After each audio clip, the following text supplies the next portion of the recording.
Welcome back to Braintree Today. I'm Martha Konstandinidis and you're watching BCAM TV. Now we'll be getting into our latest stories from the week. Schools and businesses have been closed across the United Arab Emirates after the country experienced about a year's worth of rain in one day. Videos circulating online show residents sweeping rainwater out of their homes and luxury cars stranded in Dubai's flooded streets. A storm in the area unleashed the heaviest rainfall ever recorded in the country since the start of data collection 75 years ago. Nothing was spared as rainwater gushed through Dubai's main airport, schools, and shopping malls. The city, known for its year-round sunny weather and beaches, saw sunshine later in the week, but schools remained remote due to the road closures. Despite the damages, the UAE's state news agency says the rainfall boosts the country's groundwater reserves. On Wednesday, the Democratic-controlled Senate ended the impeachment trial of Homeland Security Secretary Alejandro Mayorkas. The Senate rejected the charges brought by the House of Representatives related to his work on border security. Senate Majority Leader Democrat Chuck Schumer of New York said that the charges against Mayorkas failed to meet the high standards for removal. According to Schumer, Democrats, who have a narrow 51-49 majority in the Senate, felt as though they had to set a precedent that impeachment should never be used to settle policy disagreements. Senate Republicans argued that the Senate had a duty to review evidence and come to a conclusion on whether or not Mayorkas should be removed. Senate Minority Leader Mitch McConnell said in a statement, quote, "We set an unfortunate precedent here. It means that the Senate can ignore in effect the House's impeachment. No evidence, no procedure. This is not a proud day in the history of the Senate," end quote. Even if you're not a huge women's college basketball fan, you have probably heard of Caitlin Clark. Clark became college basketball's leading scorer for men or women this past season while playing for the Iowa Hawkeyes. Clark was the #1 pick in the WNBA draft, getting picked by the Indiana Fever. Clark has done a great service for women's college basketball by drawing so many new fans to the sport and is continuing to help grow and promote women's basketball as a player in the WNBA. Clark's base salary will be $76,535 as a rookie. In the NBA, the first draft pick is expected to make roughly $10.5 million in base salary their first year.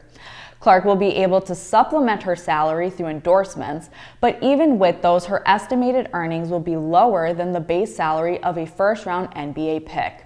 The star does have an opportunity to earn more money from the WNBA for appearances during the off-season. Assuming the Fever exercises Clark's fourth-year option, the star will have a $97,582 salary in 2027. Staying with professional basketball, the NBA has banned for life Toronto Raptors forward Jontay Porter for alleged sports gambling. According to the league on Wednesday, Porter allegedly bet on games, passed information to gamblers, and faked illness to influence bets. The NBA said its investigation found that he disclosed confidential information about his own health status to an individual he knew to be an NBA bettor before a March 20th game. Porter claimed to suffer from an illness during the game and played only 3 minutes, the league said.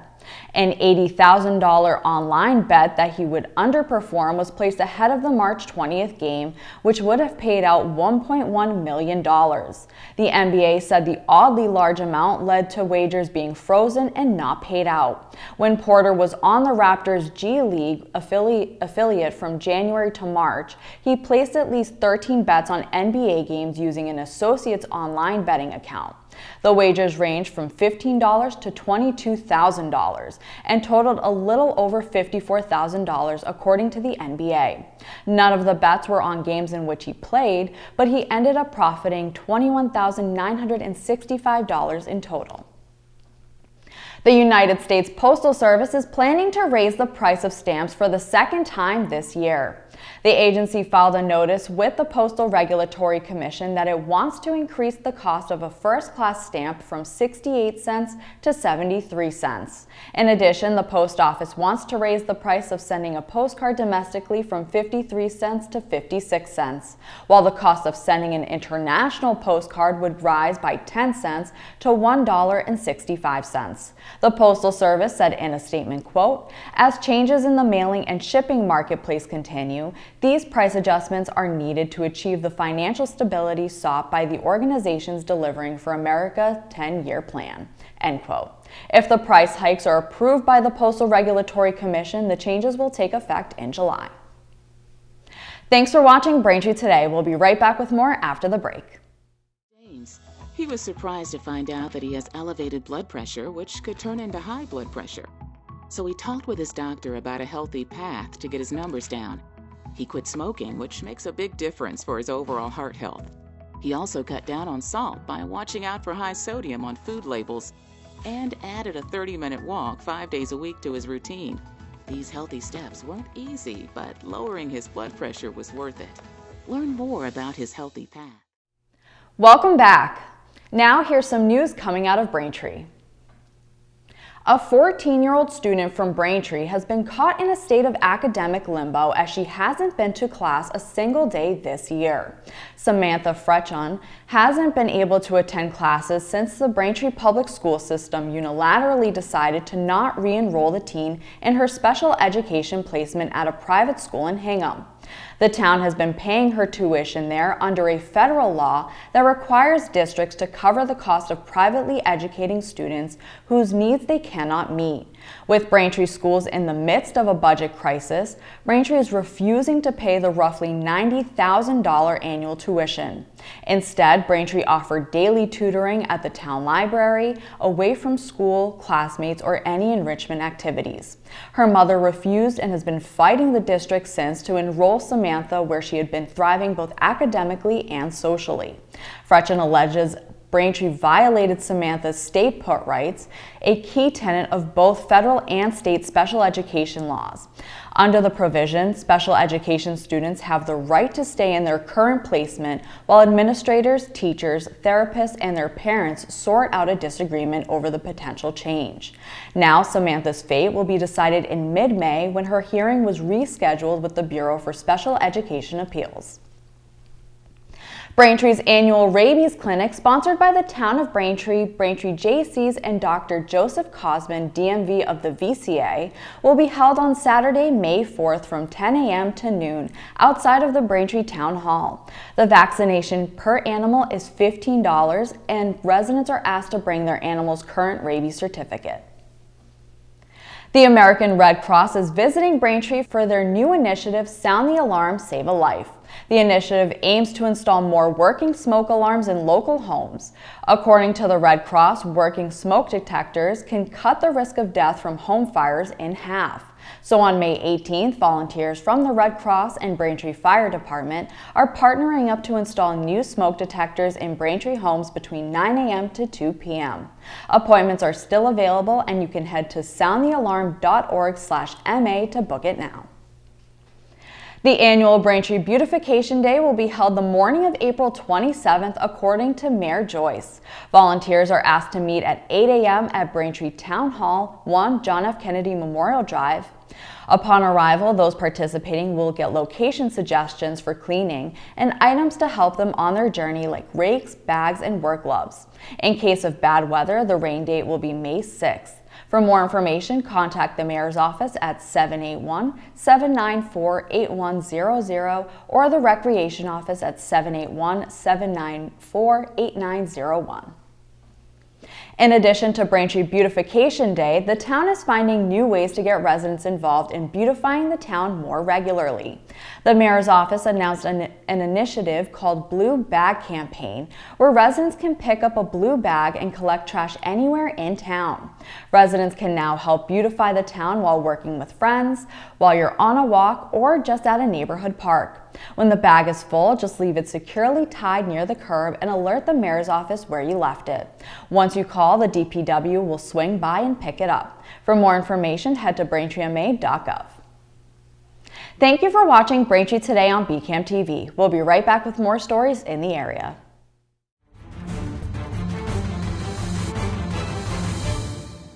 Hi, I'm Tom Lyons, a retired captain from the Quincy Fire Department and the author of the book Fighting Fire, A Proactive Approach. Do you know that electrical failures are the third leading cause of home fires? Cords and plugs led in this category, while extension cords dominated this category. To avoid these fires, plug heat-generated appliances directly into an outlet. Do not use power strips or extension cords on these appliances. Power strips are designed for use with electronics only. Do not put electrical cords underneath rugs or pinch behind furniture. Do not overload outlets. Charge laptops and phones on hard surfaces only. Finally, if an electrical device is not working as designed, it is time to repair it or replace it. Be conscious of your home environment and be safe, and thank you for doing so. Welcome back to Braintree Today. Now let's get right into more stories. Experts believe the escalating conflict in the Middle East will cause gas prices to spike this summer, but that's not the only reason you should be prepared to spend more at the pump. According to AAA, gas stations will soon switch over to the summer blend fuel. The gas is better for the environment in warmer weather, but it also costs more to make. In the last week, Massachusetts gas prices have gone up about 5 cents, with the average price of gas sitting at $3.37 per gallon. 2 coyote pups that were discovered in a Rockland yard last week are now being cared for on the Cape until they're ready for release. Rockland Animal Control Officer Ian Davidson said the pups were found by a resident in a debris pile behind their backyard shed. They appeared to be less than a week old and their eyes were still closed. The pups were secured and a call was placed to the New England Wildlife Center in Weymouth once the officers had all the information they could gather. The Wildlife Center determined that the pups were severely dehydrated and were in need of immediate care. Davidson then took the pups to the center's Barnstable location, where they are currently getting treatment. Davidson said in a statement, quote, "I was told that so far so good, and they were responding well to treatment," end quote. After almost 7 years since the proposal of a new Quincy animal shelter, the building has finally begun to rise on a hillside off of Quarry Street. Work at the site was previously delayed to the detection of asbestos. Not only did this halt plans for the site, but the city had to pay an additional $6 million in expenses to clean it up. The project is now back on target, but cleaning the site and satisfying the Mass DEP came with a significant cost.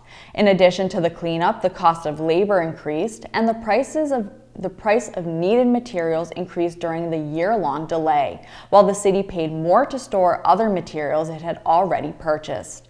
With this, Quincy's Department of Finance outlines the impact of the entire $20 million bond, of which the shelter makes up 30%. The report also says that over 21 years, the average single-family homeowner will pay $706.32. The annual cost peaks between 2025 and 2034 at $50.12. The third annual Quincy Multicultural Festival is scheduled for Saturday, May 11th. Cultural displays will fill Pageant Field for the festival that aims to highlight Quincy's diversity. The event will include performances, food from around the world, and displays put together by Quincy families to showcase their heritage. The festival is registered as a nonprofit organization, and the event will raise money to support families interested in participating. The Quincy Multicultural Festival is scheduled for noon to 4 p.m. on Saturday, May 11th. For more information, visit QuincyMulticulturalFestival.org. The co-founder and CEO of the New England Free Jacks, Alex Magleby, has added a new spice to the South Shore sports scene: professional rugby at Veterans Memorial Stadium in Quincy. The reigning Major League Rugby champion, Free Jacks, opened their 4th season in the 12-team league in early March, and Magleby assures rookie fans unfamiliar with the sport, quote, "You don't need to know rugby to have a good time," end quote. There's a new festival theme with every Free Jacks home game, along with the next home match on April 20th against the Seattle Seawolves. There will be a mixtape, metal, and malls festival. As the event poster says, bring your mullets, makeup, and acid wash jeans as we enjoy together the sweet buzz of an epic 80s revival. Tickets are available at freejacks.com. Thanks for watching Braintree Today. We'll be right back with more in entertainment. That time of the year again, flu season.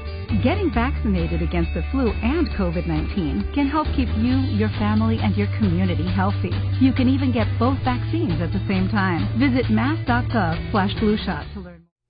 Welcome back to Braintree Today. Today in entertainment, we have 3 movie recommendations for you to watch.